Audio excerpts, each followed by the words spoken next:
Today, I'm boarding NCL's Norwegian Getaway for a solo 4-night cruise to the Bahamas. I'll show you exactly what it's like to travel on board, from my tiny studio cabin to the included dining, and all of the beautiful facilities on board. Because I'm doing this one solo, you'll see what that's really like, including a walk through the streets of Nassau, beaches, pools, and so much more. And if you've ever wondered whether cruising solo is awkward, expensive, or actually kind of amazing, I'm going to show you the real version. If you're new to the channel, I'm Brad. My goal is to help you get the most out of your vacation with honest trip reviews, guides, and real-world tips. If you'd like more videos like this, hit subscribe so you don't miss out on the next one. And with that, let's pick up our journey in Miami.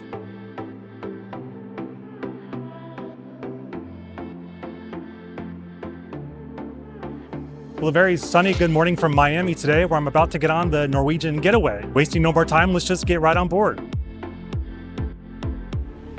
First, I'll need to check in at NCL's cruise terminal in Miami. A quick pass through security, and then into NCL's Cruise Terminal B, known locally as the Pearl of Miami. I arrived around 10:30 and waited about an hour before heading to the gangway. And honestly, as a bonus to sailing solo, boarding is easier. No coordinating, no waiting, you just flow. As I made my way down the gangway, it only increased the anticipation, and I can't wait to explore this ship with you. The Norwegian Getaway is a mid-sized cruise ship, part of the Breakaway class of ships from Norwegian Cruise Line. Launched in 2014, she's 1,068 feet long. About as long as the Eiffel Tower is tall, with space for 3,963 passengers and about 1,646 crew. Upon stepping on board, I make my way onto deck number 6. I start to see the familiar look and feel of cruise vacation time, and my brain lets all the cares in the world melt away. After a quick check-in at my assembly station, it was time for lunch. I decided to hit up O'Sheehan's, which is a complimentary restaurant located on deck 7, serving quick bites like wings and sandwiches. I went for the chicken salad sandwich, which is a common selection for me at O'Sheehan's, also known as the local on other Breakaway ships, and it was as good as I remember it. I did board the ship a little early, and the cabins aren't typically ready until about 2, so I had a little time to check out the top decks and views of the Miami port.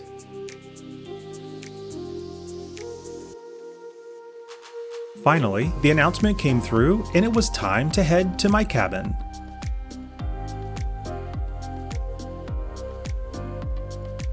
Welcome aboard the Norwegian Getaway, and welcome to my tiny solo studio cabin.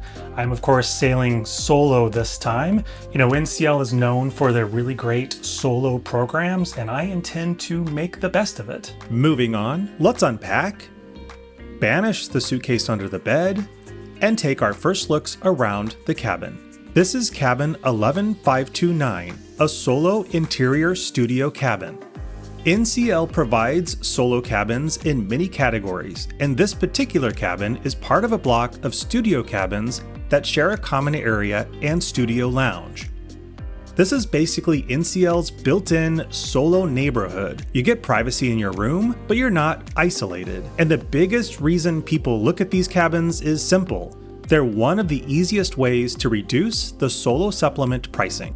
The full-size bed felt roomy enough. There's a phone and light switches next to the bed that control various lights in the cabin.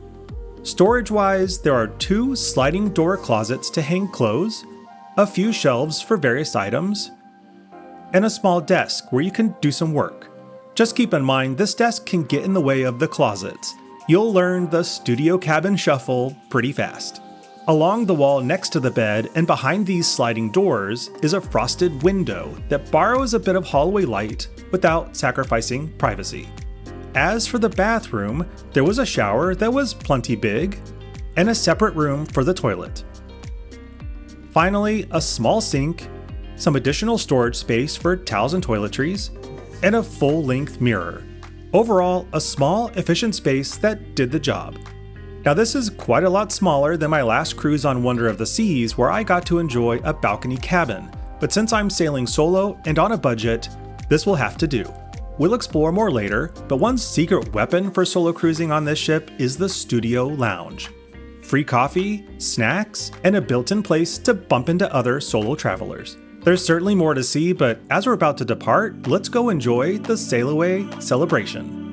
The crew makes their final preparations and the final loads of luggage are brought in. And just like that, we're off.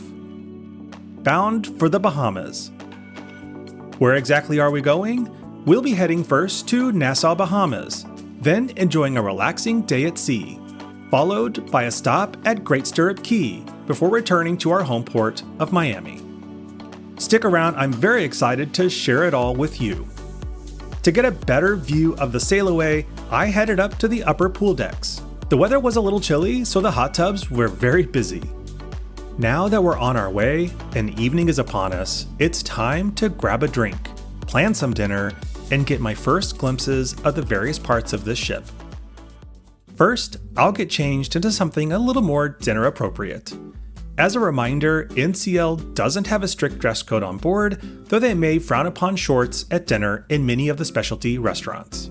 It's time to get the fun started. The best way to do that is with a pre-dinner drink. I've decided to start my night on Deck 8 in the Sugarcane Mojito Bar. I've pre-purchased the drink package ahead of time as part of NCL's More at Sea or Free at Sea program, and drinks up to $15 are generally included in that package. Growing hungry, I headed off to dinner in one of the main dining rooms on board. NCL uses the anytime dining process, where you can go to any main dining room on board anytime you like. Tonight, I'm dining in Taste on Deck 6. To start things off, I go with the roasted cauliflower soup, and it was very tasty. Next, I ordered the Greek salad with peppers and olives. If you've watched some of my other videos, you know this is always a favorite. For dinner, I did the roasted herb chicken with mashed potatoes, which I definitely enjoyed. Dessert was a honey creme brulee, a good ending to a nice dinner. Eating solo can feel awkward the first night, so here's what helps. Bring earbuds or a Kindle. Ask for a table by a window if you can, and remember, nobody's watching you, everyone's thinking about dessert. And by night 2, it'll feel totally normal. With dinner at an end, I headed back to the cabin, grabbing the PJs. It was time to say goodnight.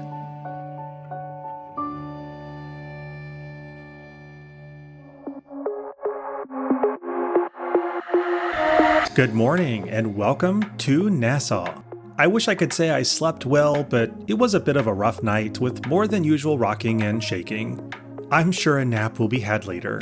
But let's get the day going. I'm doing something today not a lot of cruisers do when they come to Nassau. But first, it's time for coffee. Being in the studio cabin area, I have access to the Solo Studio Lounge on Deck 10. This is a common area space only available to those booked in a solo cabin. This lounge is solo cruising on easy mode, free coffee, snacks, and a place to start the day without feeling like you're wandering alone. But this morning, the most important thing is the free coffee maker. Powered up, I'm skipping the buffet and heading on to Savor, one of the main dining rooms, for a casual sit-down breakfast. After a bit too much food, a little more coffee, and I'm ready to get going. Nassau is a cruise stop that many veteran cruisers have visited before, and a lot of times they'll opt to remain on the ship. Not today, I'm stepping off and heading out to explore. This also gives me some opportunity to grab some great shots of the exterior of this beautiful cruise ship.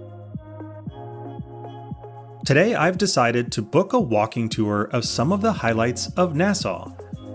I met up with our guide Charles, who was full of great information. Given our instructions and our headset, and we were on our way. Of all the times I've sailed through the Bahamas, this was the first time I've done a walking tour, and I'm so glad I did. The tour included highlights such as a number of historical buildings, memorials and monuments, the Supreme Court, mansions, the National Gallery of Art, a chocolate shop, the Umbrella Street, and a rum distillery. It felt like the city finally had context, like Nassau wasn't just this port area that everyone skipped. One of the highlights of the tour was the Queen's Staircase. Carved out of solid limestone by 600 slaves between 1793 and 1794 as a route to Fort Fincastle at the top of the hill. The staircase was later named after Queen Victoria in the 19th century after she ended slavery in the British Empire. Overall, this was a very memorable excursion and one I highly recommend. If you're headed to Nassau and interested in this walking tour, I'll add a link to it in the description below. Back on board, after that long walk, it was time to relax for the afternoon and evening. One tip for anyone sailing to Nassau: you will have some of the most beautiful sunsets during your sail away, so my advice is to get out to the upper decks and enjoy the show. If you're worried about being lonely cruising solo, NCL does a nightly solo meetup. And this is the moment solo cruising stops feeling solo. You can still do your own thing, but you've got other options if you want them. The group would get together before heading out to the various activities available, and tonight was a packed night. First, it was a comedy show in the Getaway Theater, followed by Howl at the Moon dueling pianos at the Headliner Lounge. Then a show at Sid Norman's Poorhouse, wrapping it up dancing the night away under the stars in Spice H2O. And finally, one of my favorite things to do, a walk around the ship at night before bed. We've got the entire ship to explore tomorrow.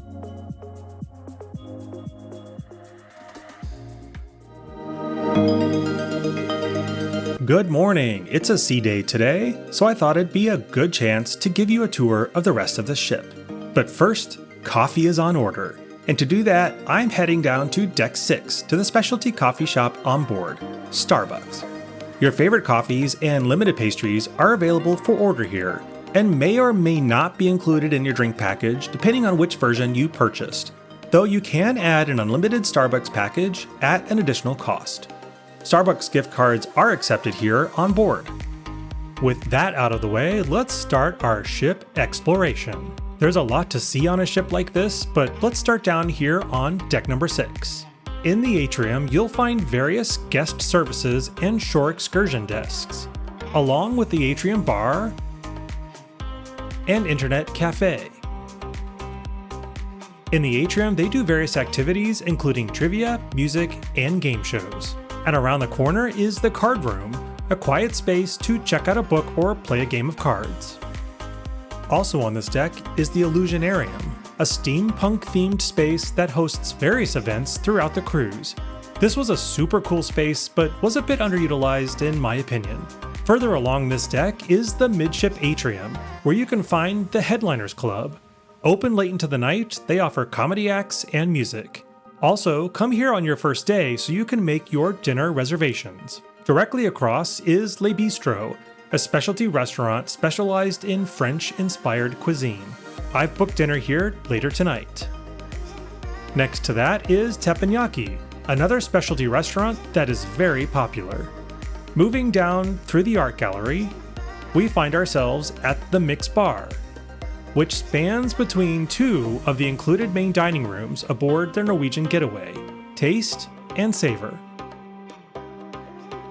Continuing up to Deck 7, you'll find the Manhattan Room, one of the main dining rooms on board.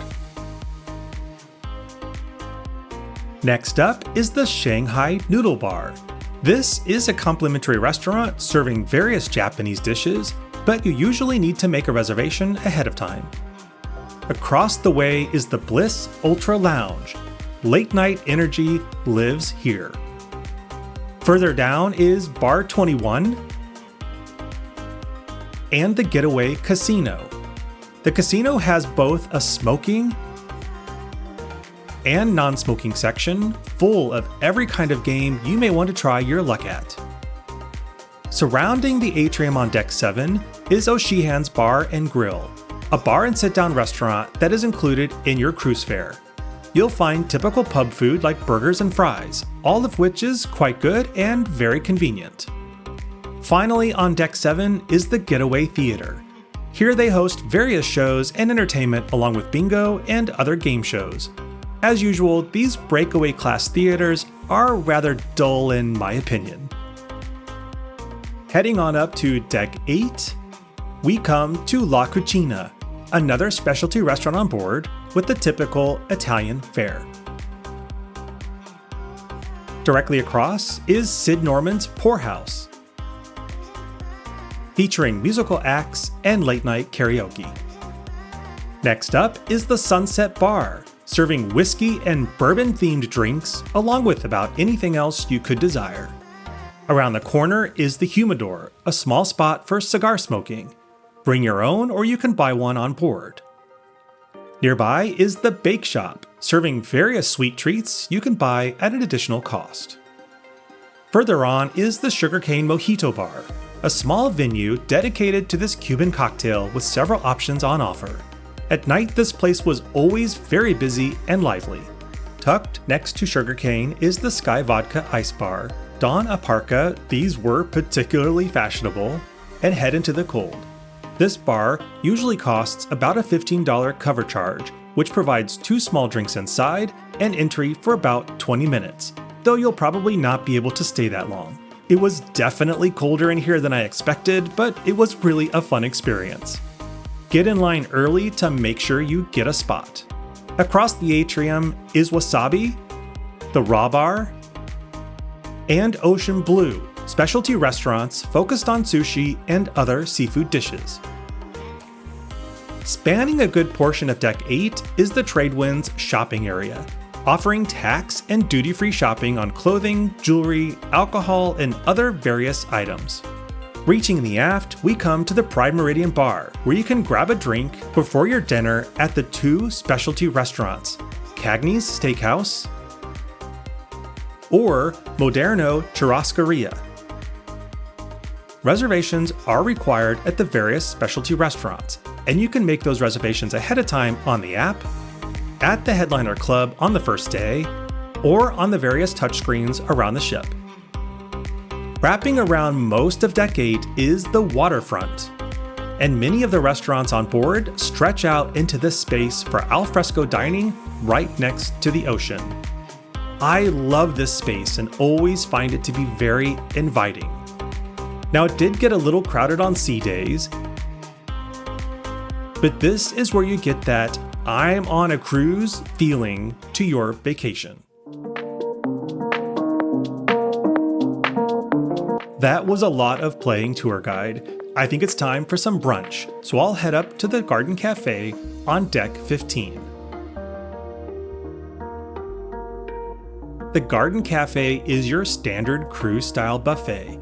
Food quality was fairly standard as far as cruise ship buffets go, and the crowd experience was pretty manageable. Finding seats at the buffet for lunch on a sea day was actually better than I expected. With the sun now out in full force, let's check out the pool decks. Decks 15 and up comprise the majority of the pool decks. The space can feel a bit crowded, but there was always a lounge chair to be found somewhere. There were 5 water slides and a family pool with a kids splash area, and it all was very popular. In the aft of Deck 15 is the fitness center and the spa and salon services.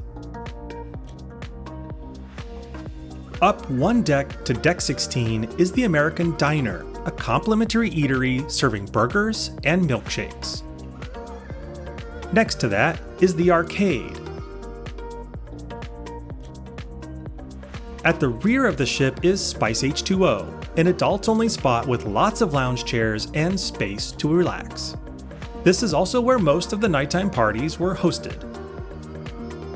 Deck 17 has the sports complex, including a basketball court and a giant ropes course that was a ton of fun, but unfortunately I was not allowed to film it while I was doing it. And finally, we come to the Vibe Beach Club. This is an exclusive, adult-only area that costs extra per day. Here you can find plush loungers, dedicated bar service, cabanas to rent for the day, and hot tubs. Plus, some unique views from the front of the ship.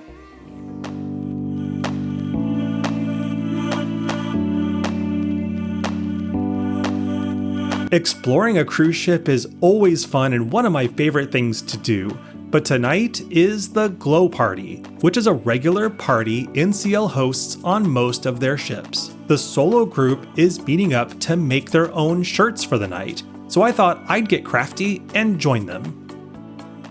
With my terrible artistic skills put aside, it's time for dinner once again. Tonight I've booked myself into Le Bistro, a specialty restaurant on board the Norwegian Getaway that specializes in French cuisine. I absolutely love the decor and feel of this restaurant. It feels very elegant and upscale. Kicking things off, I of course opted for the French onion soup, which naturally was very good. Next was the heirloom beet salad, but I left off the goat cheese, not something I typically enjoy. Moving on to the main course, I went with the pork chop, which was super good and I highly recommend it. For dessert, I had to try the Marquis au Chocolat, and please forgive my French, but it was absolutely perfection.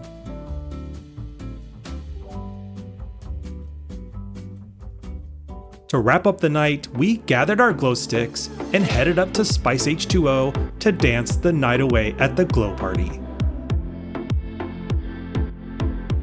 After a super fun evening, it was time to head to bed once again. I have a busy day tomorrow. Well, good morning and welcome to Great Stirrup Cay, NCL's private island. If you've been here before, you may not recognize it. A lot has changed in the last year in a big way, and NCL is putting a lot of effort and money into improving their private island, and today I'm checking it all out. A few weeks before our visit, the first phase of the new pier opened, allowing ships to dock directly at the island and letting you walk directly off the ship. After a quick walk down the pier, into the new visitor center, I hopped a tram to take me to the heart of the island.